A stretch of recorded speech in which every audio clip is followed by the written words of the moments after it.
नमस्कार मित्रों, reading capital academy में आपका स्वागत है। स्टूडेंट्स, आज हम मूल अधिकारों का अध्ययन करेंगे। फंडामेंटल राइट्स, इनका प्रावधान संविधान के भाग 3 में अनुच्छेद 12 से 35 में किया गया है। ये मूल अधिकार क्या होते हैं और कहाँ इनका प्रावधान किया गया है, इसका हमको आज अध्ययन करना है। तो मित्रों, संविधान में मूल अधिकार व्यक्तित्व विकास के लिए, मूल अधिकार क्यों आवश्यकता पड़ती है? यह व्यक्तित्व विकास के लिए, सम्मान, स्वाभिमान और गरिमा में जीवन जीने के लिए आवश्यक होते हैं। इस तरह से मूल अधिकार पर्सनैलिटी डेवलपमेंट के लिए आवश्यक होते हैं। हम सम्मान, स्वाभिमान और गरिमा में जीवन जी सकें, इसके लिए मूल अधिकारों की आवश्यकता पड़ती है। मूल अधिकारों की महत्ता और उपयोगिता के कारण भाग 3 को मैग्ना कार्टा या महाअधिकार पत्र कहा जाता है। अर्थात मूल अधिकारों की उपयोगिता और महत्ता अधिक है और इसलिए भाग 3 को मैग्ना कार्टा या महाअधिकार पत्र भी कहा जाता है। इसी तरह से देखा जाए, बाबा साहब डॉक्टर भीमराव अंबेडकर ने मूल अधिकारों से संबंधित, डॉक्टर अंबेडकर क्या कहते हैं? मूल अधिकारों से संबंधित भाग 3 को सर्वाधिक आलोचित भाग कहा। अर्थात संविधान के भाग 3 पर एक लंबी बहस चली थी, इसलिए उन्होंने भाग 3 को आलोचित भाग कहा था, क्योंकि इस पर 38 दिनों तक बहस चली थी। 38 डेज तक डिबेट चला था, इसलिए उनको सबसे ज्यादा आलोचित भाग कहा था। और कौन से मूल अधिकार हैं और कौन से गैर मूल अधिकार हैं, अर्थात मूल अधिकार कौन से हैं और कौन से मूल अधिकार नहीं है, इसको लेकर के एक लंबी बहस चली थी, इसलिए आलोचित भाग भी कहा था उन्होंने। इसमें काफी वैचारिक भिन्नता मिली थी देखने को। आगे देखेंगे, मूल अधिकारों को अनुच्छेद 32 के तहत सुप्रीम कोर्ट से लागू करवा सकते हैं।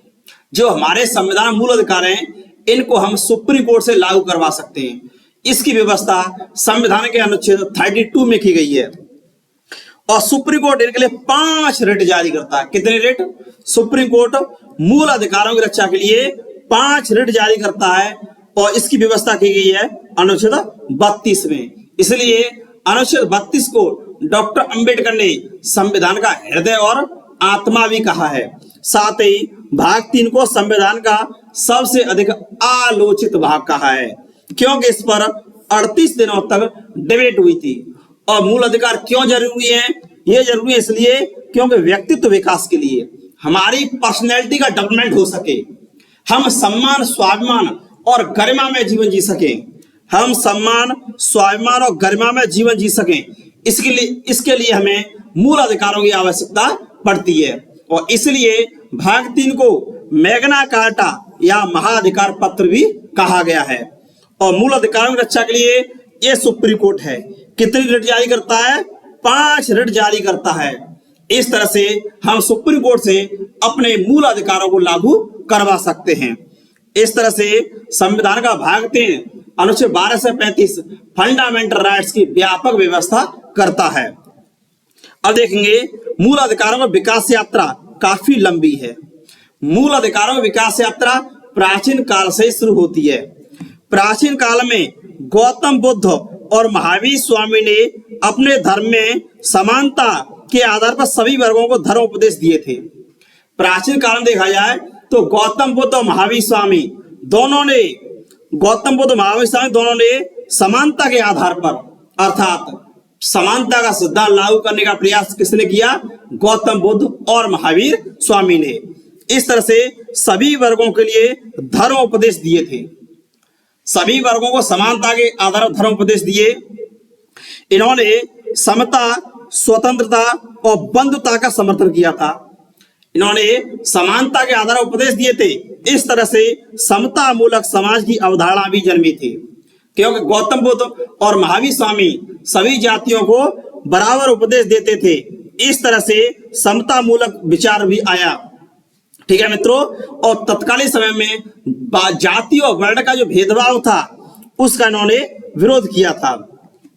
इस तरह से समता, स्वतंत्रता और बंधुता का समर्थन किया। यही बातें फ्रांस की क्रांति में देखने को मिलती हैं। जब 1789 फ्रांस की क्रांति हुई थी, तो वहां पर स्वतंत्रता, समता और बंधुता का नारा दिया गया था। इसी तरह से इन्होंने अस्पृश्यता और शोषण की कटु आलोचना की थी। इसी प्रकार देखा जाए तो 1215 में ब्रिटेन में वहां की जनता ने सम्राट जॉन को मैग्ना कार्टा पर हस्ताक्षर करने के लिए बात किया था। इस तरह से ब्रिटेन में मूल अधिकारों का सिद्धांत या मूल अधिकारों की अवधारणा काफी प्राचीन है। वहां 1215 ईस्वी में वहां का राजा था जॉन, उसको मैग्ना कार्टा पर हस्ताक्षर करने के लिए बाध्य किया गया था। इस तरह से वहां संसद मजबूत बनाने का कार्य किया गया था। इसी तरह से 1689 में बिल ऑफ राइट पारित किया गया। वहां बिल ऑफ राइट पारित किया गया, इसमें संसद को प्रभुसत्ता दी गई थी।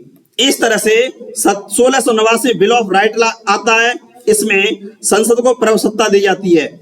और 1215 में वहां के मैग्ना कार्टा पर हस्ताक्षर करने के लिए सम्राट जॉन को बाधित किया जाता है। इस तरह से राजा बाध्य हो जाता है। इस तरह से वहां मूल अधिकारों की यात्रा शुरू हो जाती है और वहां के राजा को निरंकुश दैवीय अधिकार समाप्त कर दिए गए। निरंकुश दैवीय अधिकार क्या होते हैं?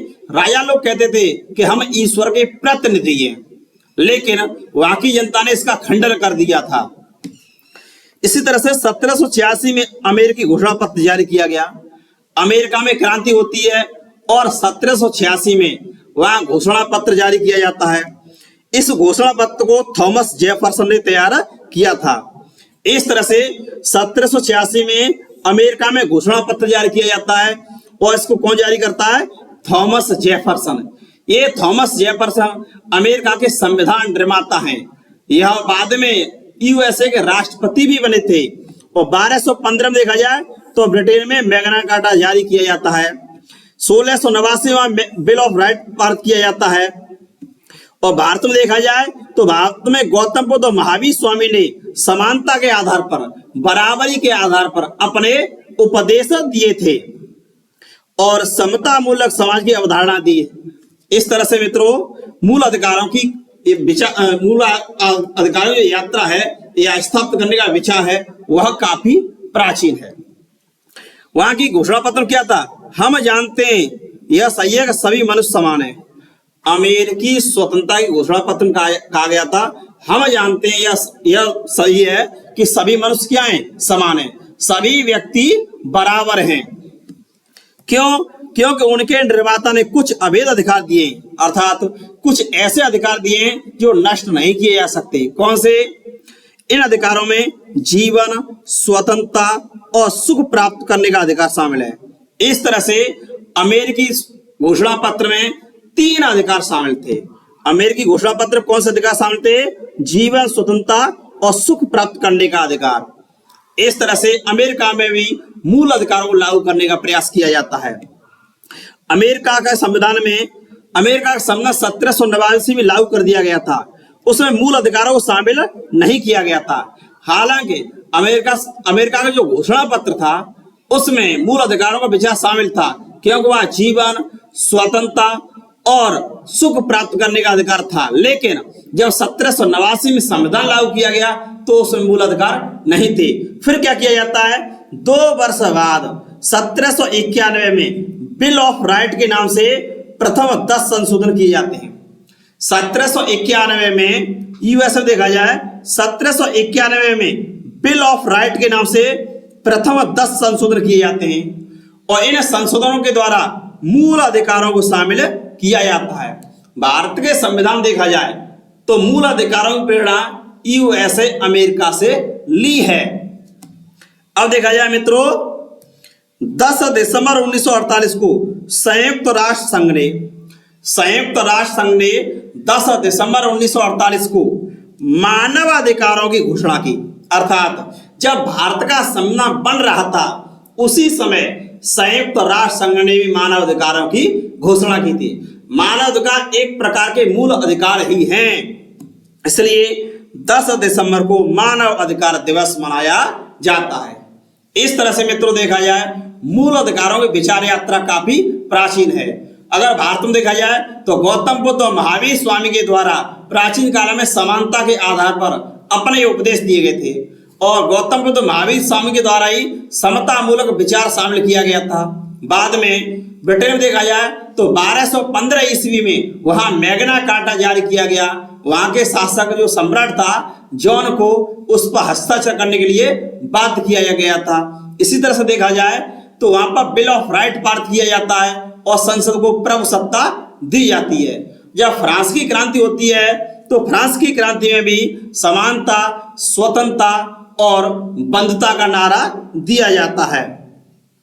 अब देखेंगे भारत के संविधान में, तो भारत के संविधान में 6 मूल अधिकार हैं। कौन से मूल अधिकार हैं?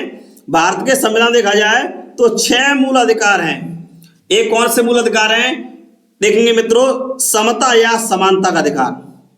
समानता का अधिकार देखा जाए तो संविधान के अनुच्छेद 14 से 18 तक, संविधान के अनुच्छेद 14 से 18 तक समानता का अधिकार है। इन 5 अनुच्छेदों में समानता या बराबरी का अधिकार दिया गया है। सभी भारतीयों को बराबरी का अधिकार है। जाति, धर्म या क्षेत्र के आधार कोई छोटा या बड़ा नहीं है, सभी बराबर है, समानता का अधिकार।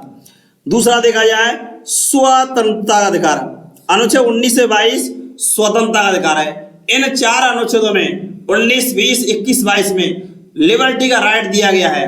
सभी स्वतंत्र हैं, विचार अभिव्यक्ति की आजादी दी गई है, जीवन और व्यक्तिगत स्वतंत्रता दी गई है। इस तरह से अगला है शोषण के विरुद्ध अधिकार, अनुच्छेद 23 और 24 में शोषण के विरुद्ध अधिकार दिया गया है, अर्थात किसी का शोषण नहीं किया जा सकता, मनुष्य की खरीद और बिक्री नहीं की जा सकती। इसी तरह से बालकों से श्रम नहीं कराया जा सकता। अगला है धार्मिक स्वतंत्रता का अधिकार, अनुच्छेद 25 से 28। भारत में धार्मिक स्वतंत्रता सभी धर्म के लोगों को दी गई है। अपने स्वेच्छा से धार्मिक पालन करने का अधिकार दिया गया है। भारत एक धर्मनिरपेक्ष राष्ट्र है और सभी धर्मों को सर्वधर्म समभाव के आधार पर व्यवहार किया जाता है। नेक्स्ट है संस्कृति एवं शिक्षा संबंधी अधिकार, अनुच्छेद 29 और 30। ये संस्कृति और शिक्षा संबंधी अधिकार है। सभी वर्गों को अपनी संस्कृति का संरक्षण करने का अधिकार दिया गया है। इसी तरह से देखा जाए संपत्ति का अधिकार, संपत्ति का अधिकार देखा जाए अनुच्छेद 31 में पहले ये मूल अधिकार था, लेकिन 44वें संविधान संशोधन के द्वारा संपत्ति के अधिकार को मूल अधिकार की श्रेणी से हटा दिया गया।